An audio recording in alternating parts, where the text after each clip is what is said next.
Europe 1, 7h17, faire ses cadeaux pour Noël ou attendre un peu pour faire ses achats après les fêtes. Vos habitudes de consommation sont en train de changer, vous allez tout comprendre. Et on va tout comprendre grâce à vous, Yves Puget, bonjour. Oui, bonjour. Vous êtes le directeur de la rédaction de LSA, magazine du commerce et de la consommation. Vous venez de publier une étude étonnante puisque beaucoup de Français, et pour beaucoup de Français, Noël ne tombera pas le 25 décembre cette année. Ils sont prêts à attendre un peu pour économiser parfois beaucoup.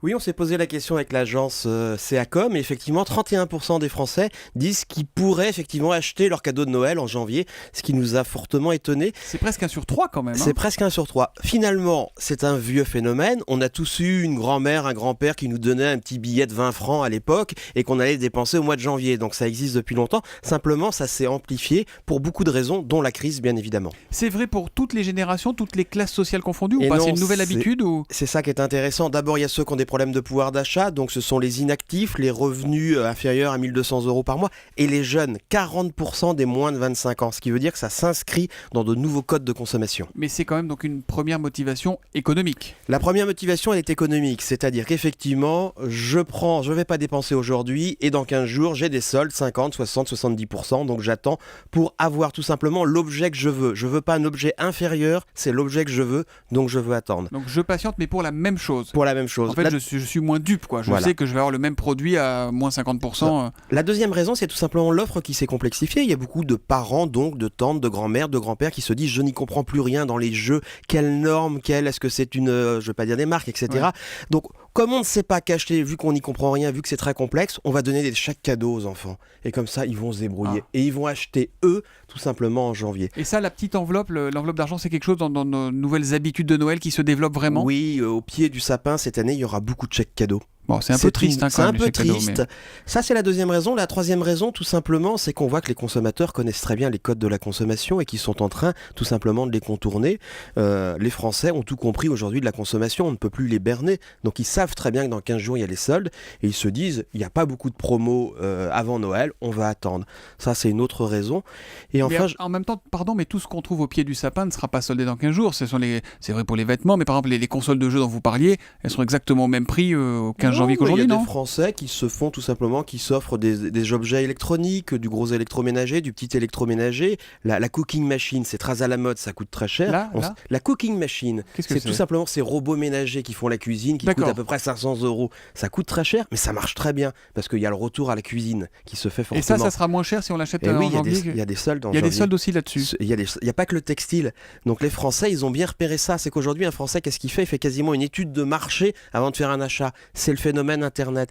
C'est vrai aussi sur Internet, ça, Yves Puget? Oui. On a des produits qui vont être soldés, parce qu'on a toujours l'impression, vrai ou fausse d'ailleurs, qu'on fait une meilleure affaire quand on achète sur Internet. Là vous allez voir, comme tous les ans, dès le début des soldes, mercredi 8 janvier, il va y avoir des sites Internet qui vont lancer des communiqués de presse pour dire chez nous, les soldes ont progressé de 10%. Il y a une surenchère de communication là aussi. J'imagine, Yves Puget, que tout ça, ça pose un problème pour les industriels. Quand même, comment les industriels, les marques peuvent se réadapter parce que c'est du chiffre d'affaires en moins? Il faut surtout comprendre pour les marques qu'on est passé d'un marketing de communication de masse à un marketing de la preuve. C'est pas un hasard, si de plus en plus, regardez toutes les explosions de sites de comparateurs de prix. Aujourd'hui, il faut prouver aux consommateurs que c'est le bon produit et c'est le bon moment. Un distributeur me disait récemment que pour un achat d'un téléviseur, mis à part les 4 pannes, eh bien c'est 3 mois de réflexion. Pendant 3 mois de réflexion. 3 mois de réflexion. Pendant ces 3 mois, le consommateur va venir 6 fois sur le site de cette enseigne pour se renseigner.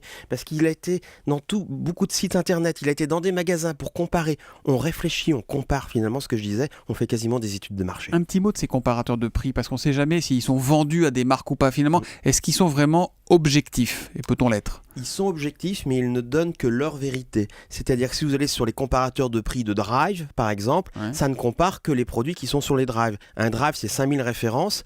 Un hypermarché, c'est 16 000. Donc ça ne donne pas toutes les comparaisons de prix. Et deuxièmement, il y a moins de promotions sur le Drive que dans les magasins. Ça veut dire qu'il faut comparer aussi les comparateurs. Il faut en faire plusieurs pour avoir Et comparer avec les magasins, pas se fier uniquement sur les comparateurs de prix. Alors c'est vrai qu'on est tous pareils, on veut des promos tout le temps. On ne sait plus acheter s'il n'y a pas marqué promo dessus. Aujourd'hui, c'est quoi une vraie promo ? Une vraie promo, c'est d'abord un produit qui est depuis longtemps en magasin, et c'est vrai que tous les distributeurs appuient sur ça. Il y a un vieux dicton de la distribution, c'est faites des prix bas. Les pauvres en ont besoin et les riches adorent ça. Et ça reste vrai aujourd'hui. Et ça reste vrai. Donc on continue à comparer et surtout on ne se précipite pas pour acheter. C'est la leçon de cette étude que vous venez nous présenter ce matin. Merci Yves Puget, directeur de la rédaction d'LSA, magazine du commerce et de la consommation, d'être venu nous aider à remplir notre hotte de Noël, comme dirait Julie sur Europe 1. Merci, bonne journée. Et je le redirai, je compte bien le redire.